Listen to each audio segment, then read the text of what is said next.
I've lost my voice somewhere over Central Asia, so I'll try to be lucid. As the theme for this particular BALEAP conference acknowledges, the discipline of EAP occurs at the intersection of a number of different communities of practice, each of which contributes to the knowledge base of EAP in some way. And these communities of practice, as we know, include academic literacies, contrastive rhetoric, English as a lingua franca, critical EAP, systemic functional linguistics, and the North American traditions of writing across the curriculum and writing in the disciplines, among others. However, in the literatures of some of these parallel communities on which EAP draws, I keep coming across published definitions of EAP itself. And these definitions usually seek to define EAP in relation to the parallel discipline, usually in terms of contrastive binaries.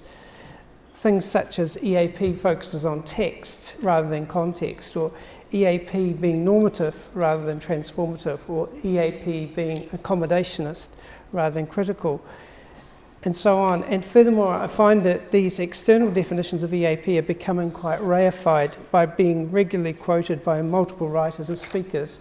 And through this intertextual process, these definitions take on a certain truth value.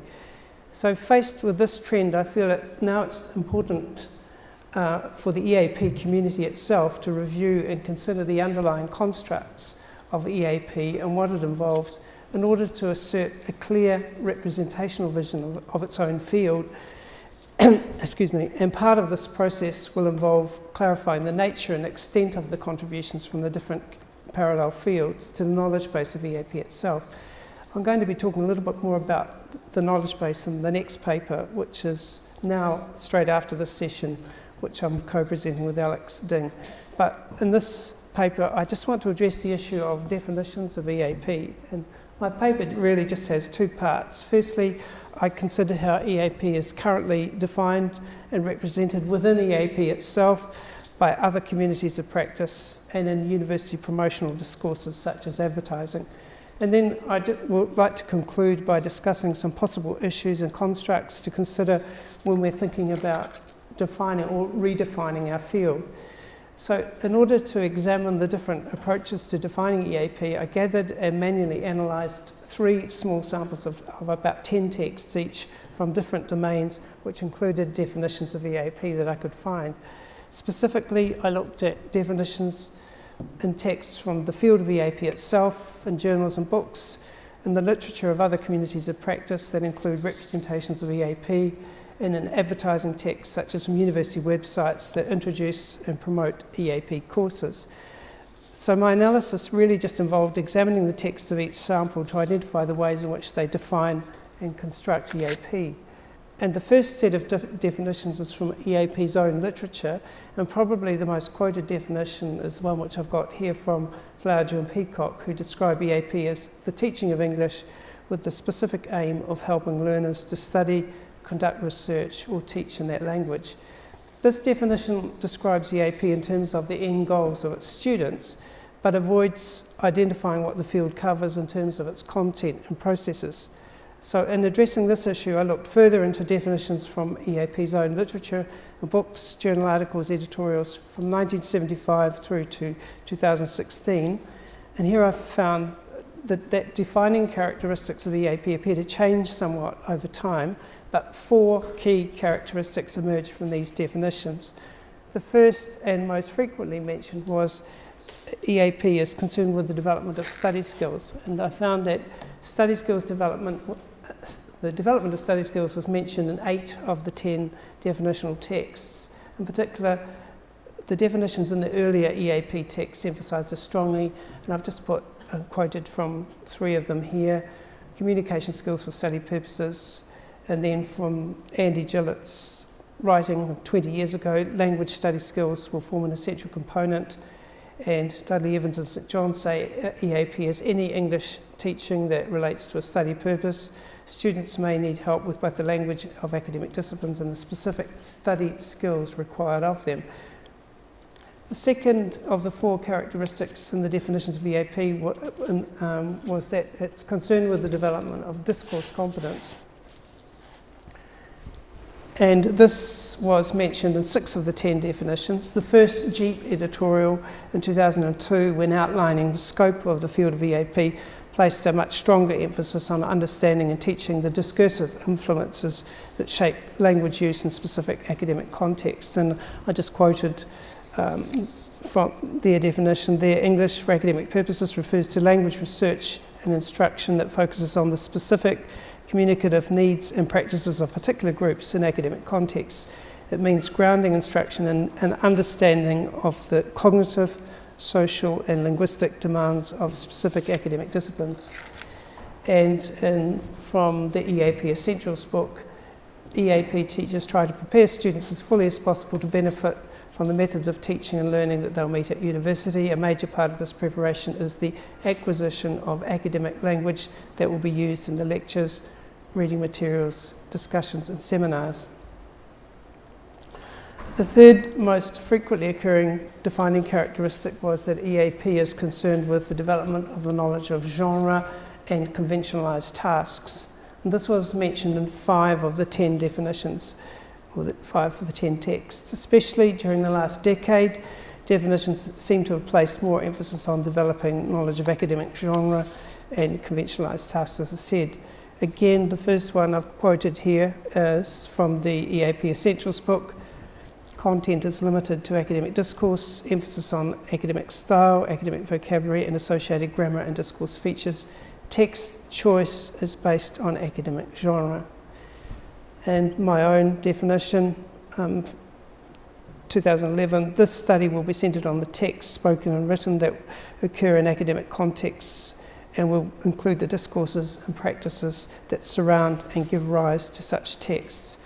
And more recently, Charles and Pecorari say there are certain general activities that all students need to be able to carry out, such as reading textbooks, listening to lectures, and writing academic texts, such as examination answers. All of these activities take place within specific subject areas or disciplines. A less frequent characteristic, the fourth one, was mentioned in developing the student dispositions of autonomy and critical thinking.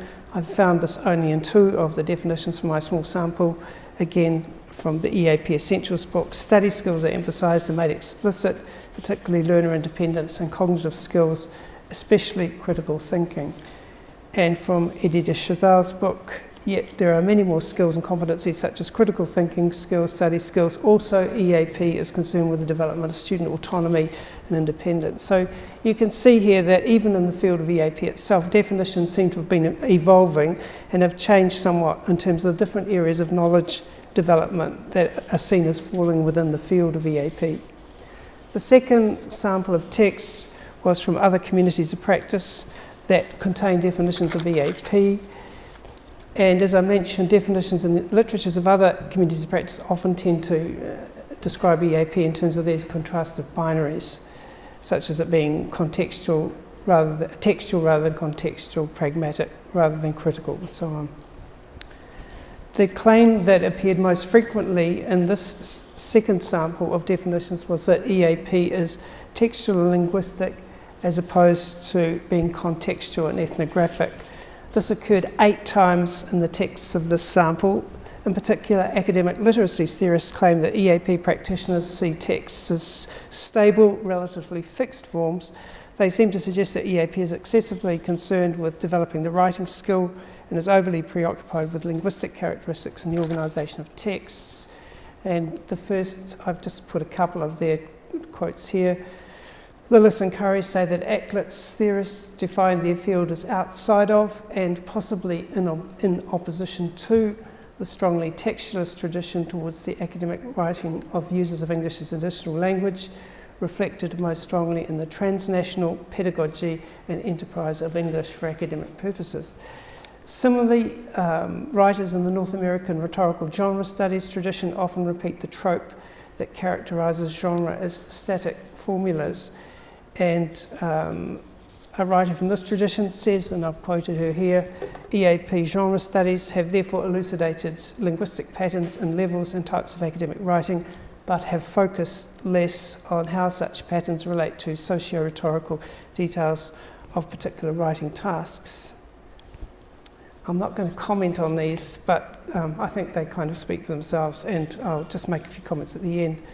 An equally frequent oppositional binary theme from the other COPs was that EAP is concerned with conforming or socialising to norms rather than transforming, and this occurred also in 8 definitions. Academic literacy theorists in particular say that EAP is concerned with a stable, fixed, generalisable body of knowledge, suggesting that there is little understanding of disciplinary difference. And I've got the quote from Lillis and Scott here, who say, a normative approach evident, for example, in much EAP work, can be summarised as resting on the educational myths that Kress describes the homogeneity of the student population, the stability of the disciplines, and the unidirectionality of the teacher-student relation. And a much more recent one, which surprised me, I found in the ELT journal from last year by Murray, which says English medium universities have generally adopted centralised models of in-sessional English language provision. This arrangement might be seen as reflecting a one-size-fits-all study skills perspective on EAP, one that treats the development of student writing in particular as mastery of a set of skills that are generalisable across different disciplines. The third, less frequently occurring theme that occurs in the second sample was that EAP is based on a deficit view of students. This occurred in 3 of the texts of the COP sample.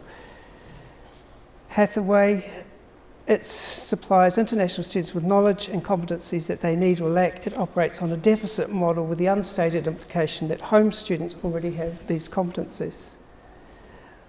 And Lillis and Tuck's chapter in the Routledge EAP handbook, they say, in EAP, the overriding metaphor adopted to describe students' participation has been that of a novice to expert trajectory.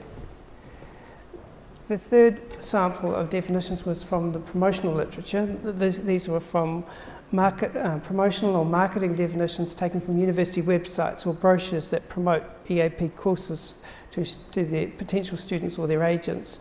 Here I limited my selection to websites that attempted to define EAP as part of their marketing. Overall, I found that the definitions of the sample emphasised the facilitator or access role of EAP courses, enabling students to gain entry to their desired area of study. 3 defining characteristics appeared mostly in this sample. The first is that EAP is concerned with language skills development, usually reading and writing in academic context, and this occurred in 8 of the 10 definitions. And the first one here is from Lancaster on their website, which says the main emphasis is on reading and writing skills, as these are very important for your later study. Speaking and listening skills are also covered together with integrated work on language use in an academic context. And from an American college in the English for Academic Purposes EAP program, we teach students academic English through writing, reading, listening, speaking and grammar courses. In this sample, another characteristic was that EAP is concerned with study skills development. This characteristic occurred in 6 of the 10 definitions. University of Southampton, the course will concentrate on learning and teaching methodology in use in Britain, e.g. seminars, essay writing, listening to lectures, note-taking, use of university library, research skills, critical thinking, time management and many more. And from the second one, example one here is from University of Delaware, an American university. Academic study skills addressed include test-taking and note-taking skills, academic vocabulary usage, critical reading and writing, comprehending academic lectures, research and library skills, formal composition, form and development, including research papers.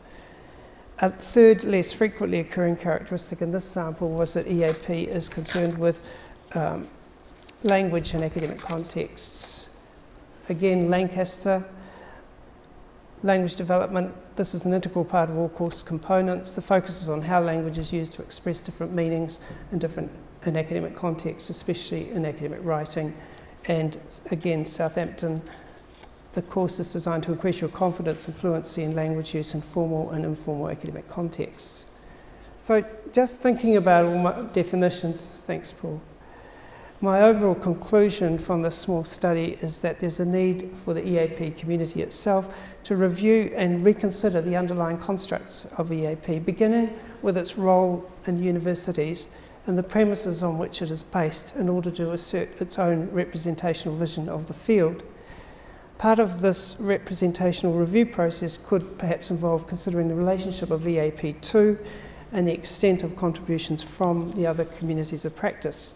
And I'd just like to finish with a few thoughts of my own about what could possibly frame definitions of any proposed definitional framework, but emphasising that this is a project that needs to be addressed and thought about by the whole EAP community.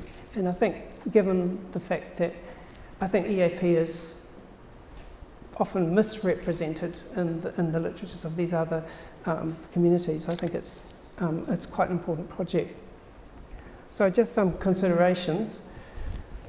Firstly is that the definition should include some mention of the processes and content of EAP teaching and learning. I think that the commonly quoted Flowerdew and Peacock definition is fine, but it has completely ignored process and content, and I think we need to start to do that because there's a bit of a gap here, and I think that's why it's been misrepresented a bit. Secondly, because EAP is complex and multifaceted, a complex and multifaceted activity, any definition needs to be able to account for that complexity. And thirdly, because of that complexity, EAP draws on knowledge from a range of communities of practice. I'm not saying that we shouldn't be drawing on that knowledge, but I think we need to realise that no single community of practice can define the whole field of EAP. And often it is defined in terms of these quite throwaway definitions which I've been showing you. Fourthly, any definition needs to emphasise that EAP is concerned with language as it's embedded in the practices, discourses and texts of the academic world, a world that our students aspire to enter or which they're already trying to navigate their way through. And in conjunction with that, the focus of EAP is not just on the language, as Widdowson says, as the linguistic trace of a discourse process, but it's rather EAP is concerned with the whole discourse process, including the language. And this discourse process will include such influences on language use as context, epistemology, and the conventionalised genre used for public communication. And because of this, I strongly refute the assertion that EAP is solely textual in its concern. That doesn't represent the EAP that I have known for the last 20 years being in the field. And finally, the focus of discourse and the development of discourse competence will also acknowledge disciplinarity. And yes, I think I should stop there. I've probably said enough. So these are just some thoughts and not intended to be prescriptive or definitive of themselves, but I hope that the issues that I'm raising here may lead to some discussion and response from us, the EAP community. Thank you for listening.